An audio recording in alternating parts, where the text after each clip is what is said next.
Swethoma kabono. Udobebi wakho sikhulu ya ulaya walamata uputisisa na inya Afrika. Ya nisabula. Ya feja komelelo. Leveko. Letoyo.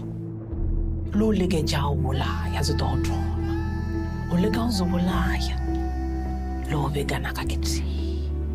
Awumijwa ke moya wa pedrelejo. Oga baba to kubiwa ke mata kusikolo. Oba zya truba zwa wisa wosibyo. Alright, so the month is September. It is a month where we actually anticipate rain, but it is also a month in South Africa where we celebrate Heritage Month. So I actually thought to myself, what is a better way to celebrate this? And you'll understand just in a minute. My name is Kabelo Segeft Khang, and this is the Ink and Think podcast. My guest today is Hope Masutang Rasekele. You actually said that so well. I'm so impressed. Like, people don't get it on the first try.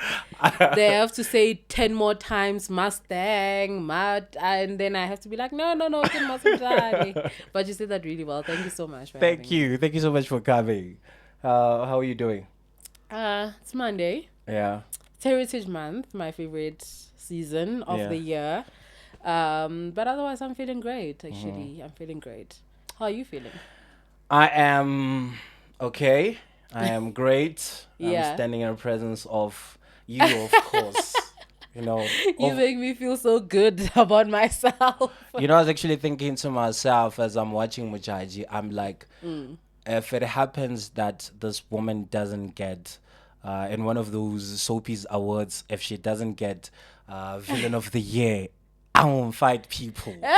I'm gonna send rain, Listen, I'll send rain, don't worry. Can we actually talk about you, the genesis of your journey as an actor? Because I saw a lot of people, or a lot of articles were actually saying it is your debut, and I was like, there's no way she's gonna be great.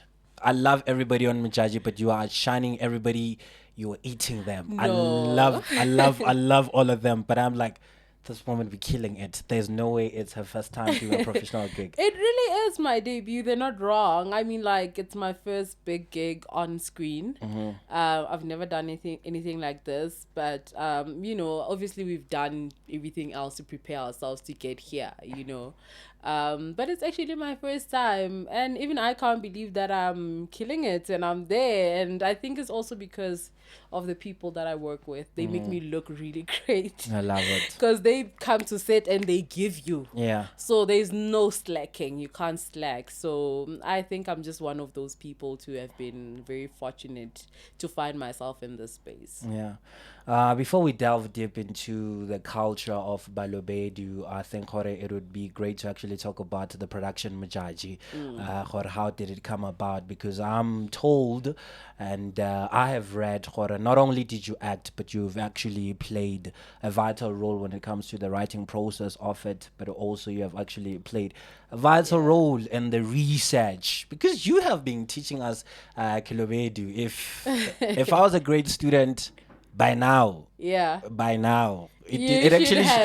actually shows the kind of student I am, because the teacher is great. No, I think a couple of sessions with me you do very well, because I believe in my education skills. I believe I'm a great teacher. But anyway, I worked in Queen Modjadji as I came on board as a research writer. And then I worked my way into workshopping Balobedu as a language, because they wanted to shoot in Balobedu. And then during that process there was also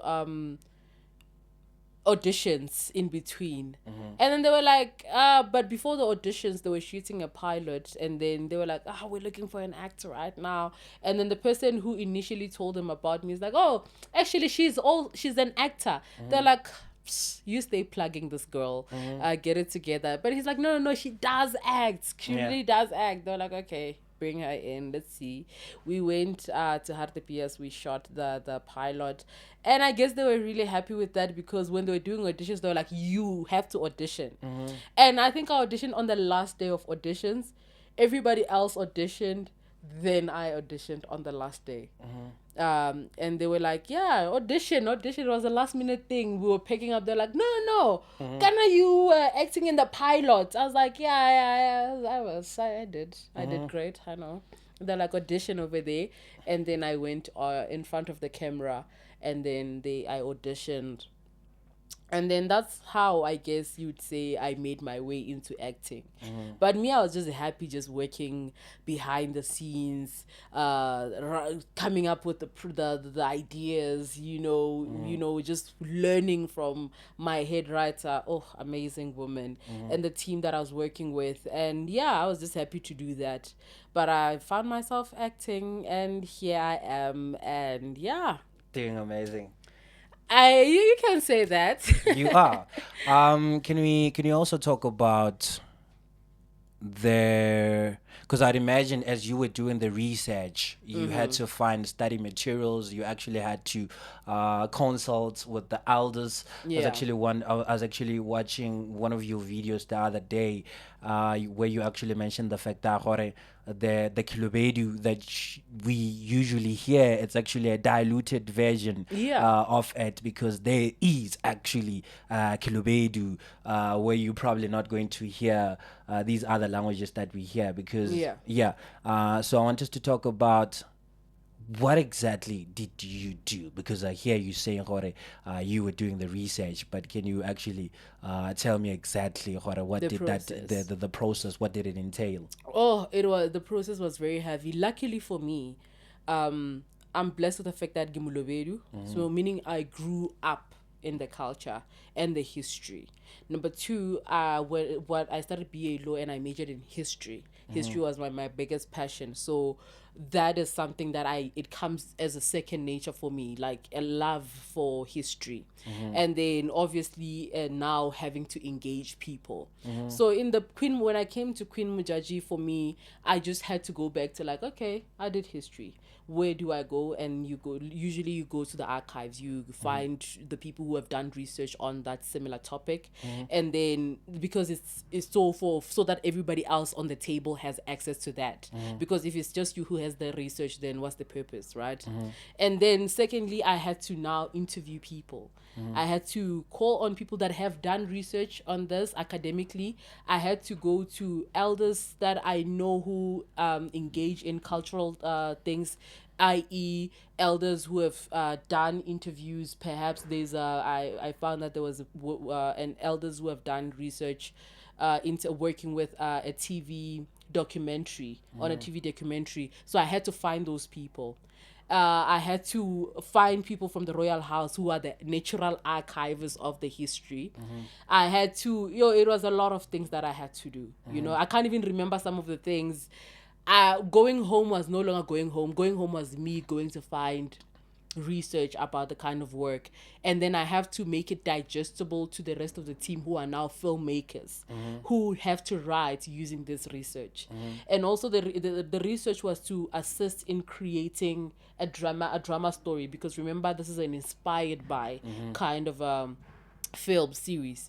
So it's a lot that I had to do, getting the raw history, making sure that it's accessible to the rest of the people, because remember, with the Balobedu kind of history, it's not easy history to digest, man.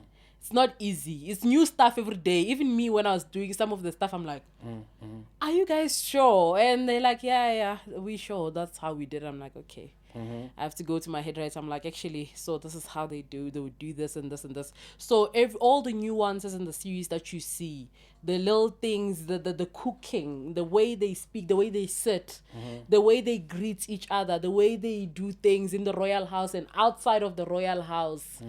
So that is all supported by the history that I have managed together with the rest of the team. There's actually, speaking of that, there's actually a part where I saw I think usually before the Queen Modjadji, in the actual series is given Yeah. food, somebody has to like Taste the yeah food. taste. Back at home, I'm also from Limpopo, but the other side of Limpopo, Kwale Phalale. Oh, yes. Yeah. So what we call that, re ke go re di ntsha boloi. So, but usually we do it in a way to like mock our own culture. It's sort of like if somebody just want to eat your food, and if an elder Yeah. a kry-a ngwana a ja dijo or something, he's like, okay, don't eat first, Don't eat. have to E do re go something. ntšhetše- You know what I mean? So they like do that thing first. Yeah. So it was super interesting. You seem to be not agreeing with the school of thought that is suggesting gore Kilobedu is actually a dialect of Chivenda or Sepedi, because as I listen to it, obviously, I hear a little bit of Sepedi, I hear a little bit of Chivenda. Obviously, sometimes I could tell, gore, okay, instead of say, they actually use K. K. So I want us to talk about that, but also talk about what is the original story of Balobedu people, because of ko Botswana we have people baba buang sekhalaka. Yes. Ne? It's I'm just making sure that I'm not misrepresenting them, but totally sounds like Kilobedu. Just Yes. that gore Sabona instead sounds like Setswana dialect, but obviously Lebona Yeah. they're not going to be Agree. like, they're not going to, they're going And to be like, rightfully so. we are Kalangas, Khaserona Batswana. Batswana, obviously we are from the same thing, but we are not, Not, yes. So can you actually talk about that, the history and the origin of Balobedu people also with other African cultures? Oh, also another thing that I heard, how you pronounce the word God. Mwale. Yeah, Shona people also. Mwale. Which I would imagine gore it means Yeah. gore Mohale. Yeah, you can say mohali. Yeah. Yeah, but the moale walodi, moale wa denga, and how they would refer to God, So when we were researching, we found out like those are some of how the Chikara Bachabakalanga people would refer to a God or a creator. Or a higher power. Then we decided that because we are trying to take it as far back, then we think we should rather use that instead of Mudimu. And we were trying to stay far away from the Christian nuances as much as possible. Oh, okay. So for the Balobedu people, as I'm researching, I find that they belong to the groups or the clan that are under the umbrella groups that are called Bakalaga. Oh. So it's no here nor there. So it's different thoughts that people have.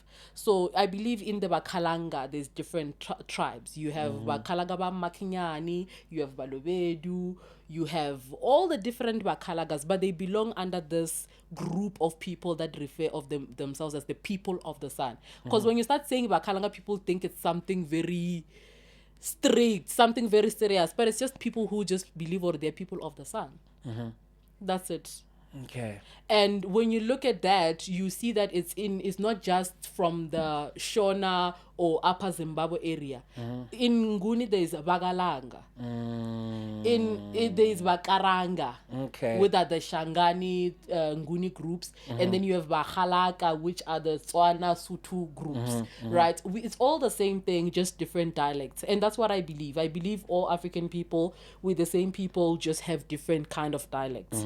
But then when it comes to the conversation that you were talking about, where I say the Balobedu people are their own people, of course they have different influences because the children now have to study Sepedi and all that. So obviously there is influences in terms of our geography as well. There is influences, but themselves they are a specific tribe of people independently. Yeah. And if you were to say they're not independent because they sound similar to Chivenda or Bapedi, then the same thing can be applied to the Xhosa people. Yeah. Why do we have Xhosa and isiZulu?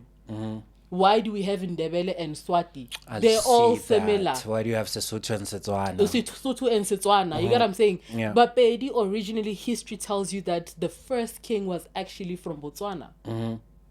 Bapedi. Yeah. So Bapedi ba has Kukuna, to be specific, because someone might say Bapedi ba thing, you have to be very specific. Bapedi ba has Kukune. History says that they originally Tswana.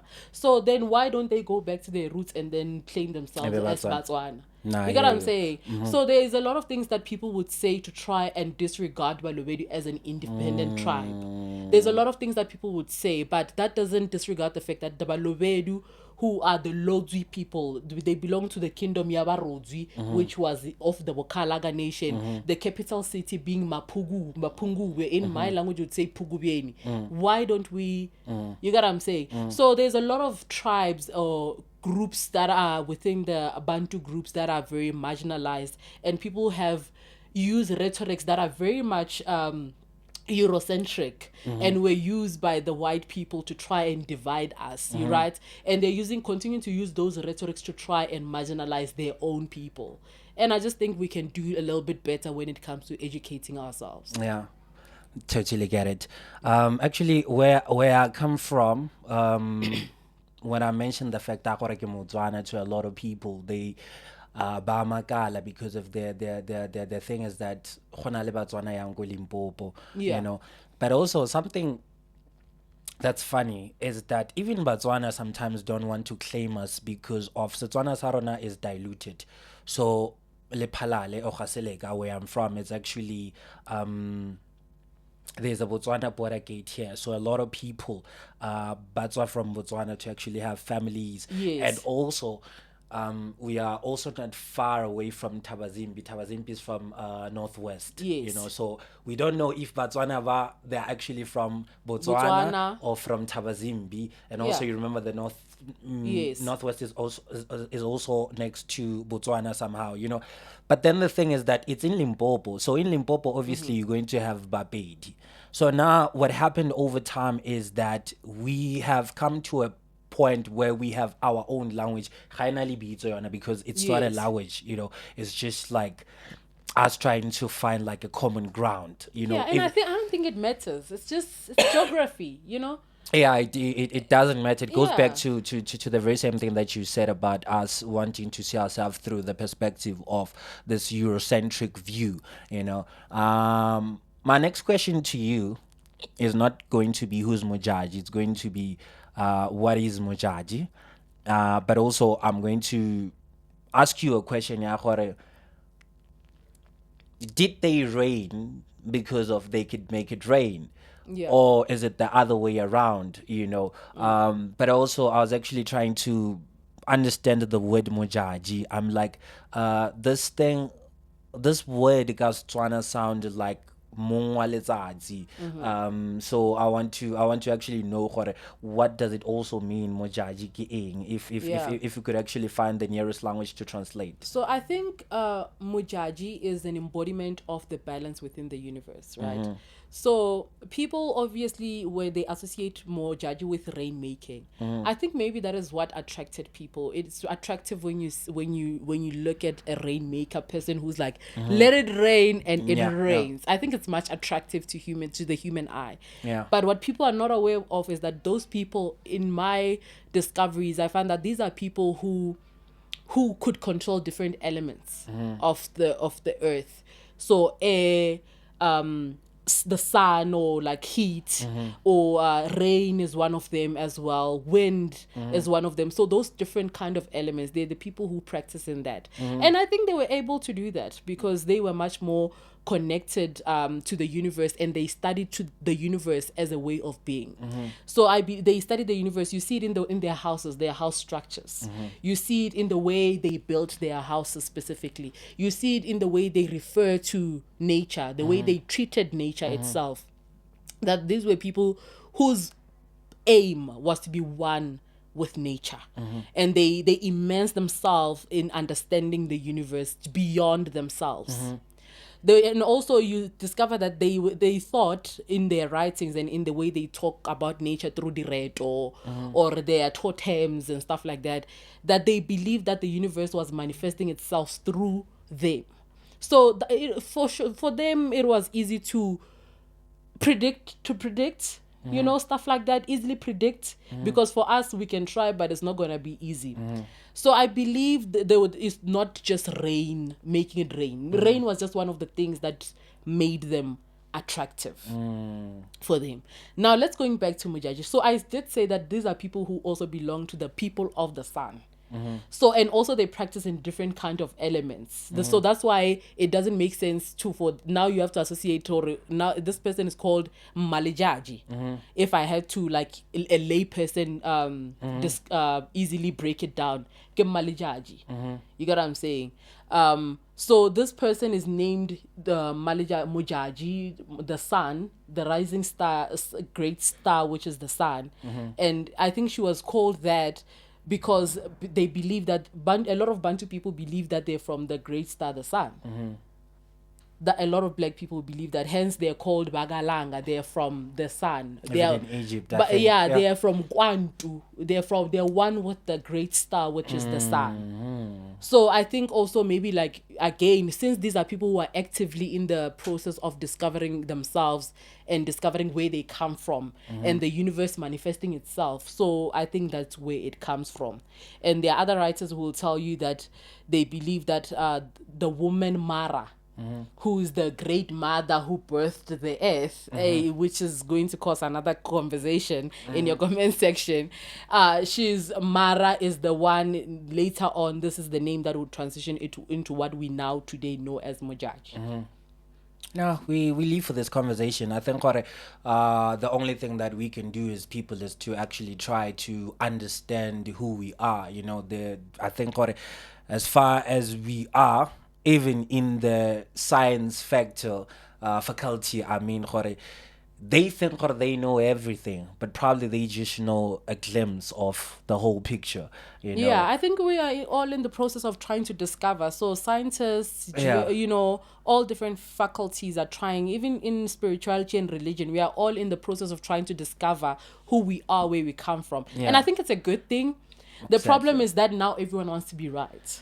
Of course we do. Of course we do. Of course everybody wants to be right. I think to actually belong to a school of thought sometimes gives us a certain purpose of life. I don't know, you know, but it does. I think sometimes you can just be like, okay, as far as I'm concerned, this is how I see things, this is how I interpret things, but also be open-minded enough to actually understand there are other people see things, you know, because I think I always tell my friends or people close to me, I'm like, imagine you're trying to see something, but all of you are on top of different buildings, you know. Depending on where you are, you might say, this thing is green. You're actually seeing the greener side of it.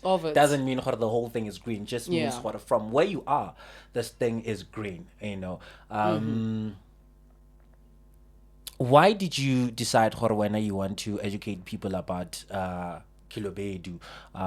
Did you actually see a gap? Did you actually see there's actually misinterpretation, as you've actually said, Modjadji doesn't mean motolo or laula bula fela, but it's actually somebody who could read the season, who could actually control the season to some degree. But I want to know personally, you know, because it's been your passion. You even said in one of your videos you feel like this is something that you were born to do. You know, so I want to know, what did you see? What happened? I think we've heard a lot about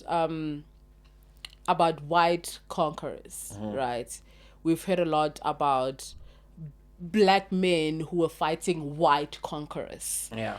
But we've also heard a little bit about women who tried to fight white conquerors, but we've never heard of a woman who could actually control the clouds and who had her own monarch of people and who took no authority from anyone but herself and her ancestors. We've never had that. And I think in the field of filmmaking, there was a gap. We've never had that. And told in an African way by African people in that language. Because we could have done one thing here. We could have told it in English and made sure it's accessible to everyone.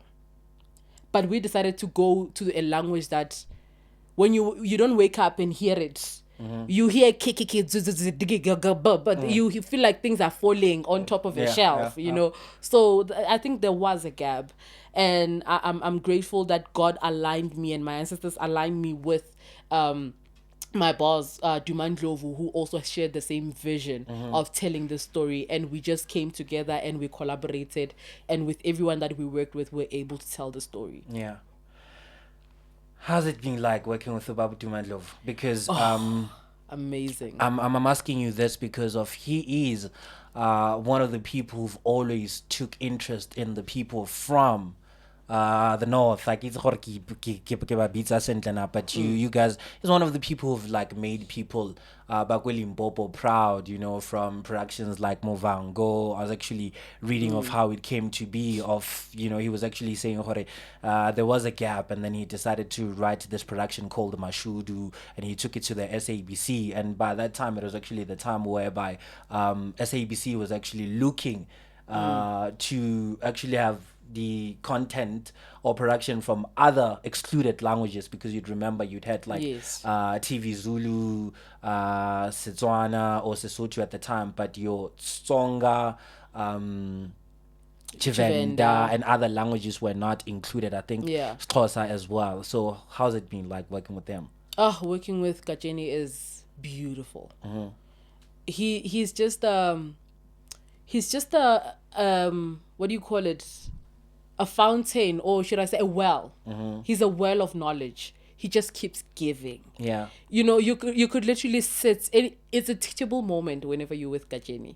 And I've always had people tell me that when they sit with me, they just feel like they're constantly having teachable moments with me.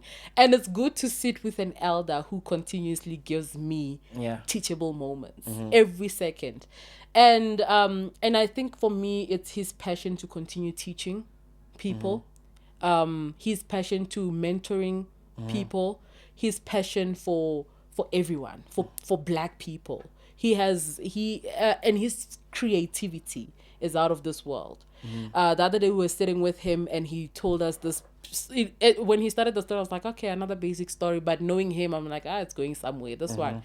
And he did a whole flip at the end with the story that he was telling us, and the whole table was like, and that's when I was like, this is where I belong, you know. But he's amazing, man. He's amazing.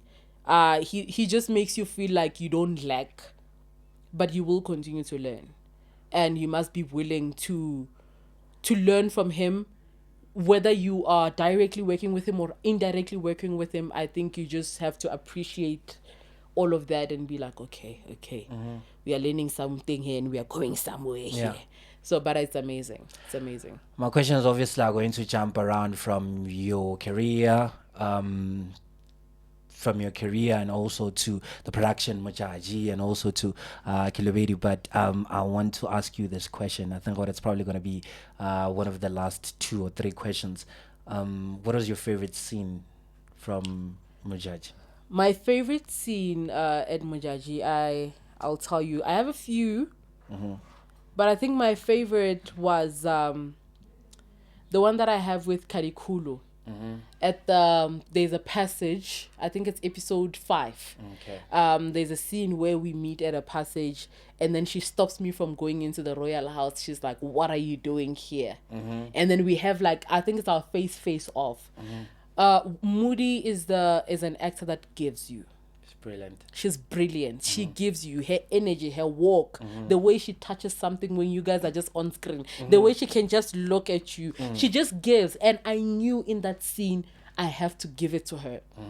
And she's an elder, and I'm like, I have to give it to her. You know, I think it was brilliant. And I remember, like, they didn't show the part, they just show the end when she's leaving, where she does a little zwile. Like, you know, like when a car does a zwile, she does her own zwile, and she's like, oh, degere, man. And then I was like, yes, this is what I'm here for. This is what I'm here for, to create magic. And working with that lady is just brilliant. And yeah, man, it was amazing. But I actually have a lot more scenes that I love that are still upcoming, that I actually love. I just can't talk about how many episodes are we actually going to see? Just watch. You'll see. When we reach the end, you'll see. It's going to Is be there going to sad. be a season 2 though? Hopefully, we're hoping. We in South Africa and we wait to get told what's gonna happen. Hopefully, we do get it though. We're very hopeful that we get it. I hope so too, because it's one of those stories. The people that I see, the people that are making cameos, not saying anything, I'm like, that's so and so from so and so. Yeah. I love it. I get happy. You know, I think one of my favorite scenes. It's a scene between your character with the character called, is it Tibuli? Tiwule. Oh, Yeah, that one as the well. first character. The first one. Yeah, Even where- shooting that was very intense. Actually, it's my favorite scene because of the scene before that. Yeah. So there's a scene. I think your character meets with the character. I'm forgetting the name of the name of the character. But where basically this character is saying to your character that your darkness. Oh yes. yeah. Tiwulito. Yeah. Lito is just played by. Yes, Lito. Leslie Musena. Yeah. Yes. Leslie Musina. I think he says to your character that Your darkness, darkness is blinding the moon. yeah. Yeah, it's blinding the any lights that. And then when your character walks away, you repeat half of that sentence, and then it goes. And then the next thing we see this week, Darkness, darkness that he talks about. And also the chemistry between your character and Tibuli, it was like, it's amazing. And also I was so sad when I didn't see him in the next few episodes. I was like, there's no way you guys are going to introduce us to this beautiful chemistry, and then it disappears. And then there's this no, but it all connects. Don't worry, it all Okay. connects, and you guys are gonna see. But I'm also angry at the writers and the directors. What happened to the character of is it Kiale? Yeah, Yeah, you'll see her. Oh, okay. She has tendencies Okay, because of disappearing and coming. I was like, I am fighting them writers for the lack of continuity. This is a beautiful story. There's no way you guys are just going to make that character just disappear. I think it's into because there's a lot to tell, Yeah. and the time is. yeah, of limited. course, like I understood they have to like focus on this, because I think on episode 3 and episode 4 they did mention, or hey, she's actually been coming, but I'm like, where's she? Where You is know? she? Yeah, Yeah, your we ca- saw her a little bit in episode 3, Uh-huh. when the queen is going to get crowned in the cave. But yeah, Yeah, your character, I love it. Character development. It's thank you. I don't know. Is it because of age? You know, you get to a point where you understand villains. You're like, okay, now I understand. you Yeah, I know. get it. Yeah, yeah. I'm a villain when it's suitable. It's right to be a villain. Yeah, I think we should probably have another conversation when you guys are doing season 2, because I'm looking forward to hearing from you and from learning from you. I don't know if there's anything that you want to say to your fans, to your friends, things that we can look forward to in your career, even outside Modjadji. I don't know. Just keep watching the space. I'm full of surprises. Even my ancestors shock me. Sometimes I end up in spaces where I'm like, but I just continue watching the space. For sure, something is coming. They're cooking, and I'm just grateful to be here, man. Yeah, happy Heritage Month. Happy Heritage Month. Thank you so much. Right, so I've actually learned a lot from this woman. I think you can also tell people to follow you on your YouTube channel, because you give out a lot of content, and you go out like when you create your content. I'm like, I love this woman. Yeah. Well, what's your social media account and also your YouTube channel? It's Masutang _Rasekele, Masutang Rasekele, Hope _Rasekele everywhere. You most likely Hope Rasekele, Masutang Rasekele. That's everywhere. Yeah. I also forgot to ask you, how do you pronounce the word womb? And Kubu. yeah. Kubu. Oh, kubu. Oh, renare ke popelo. But I think there's also another word thing. Yeah, Setswana, but ke tla ke gopola gape. Yeah. Yeah. Right, so ke ne ke setse ke go laetse me ke go laele gape tla re kopana gape mo nakong e tlang. Ina la me ke Kabelo Segeft Khang. This is the Ink and Think podcast, signing out. Henga ke nna bo makhosi ke nyaka o dula leno la mmaudi ya ka kwa khorona le gore ba botse ba koma ba boka mokana bo bona gore ba nthompe a ke re ke nna makosi buta mo ke tolefa khosi ya bolena ya mosadi e leng yaka Amrata a di go ntwela a lena le thoni o doba bjalo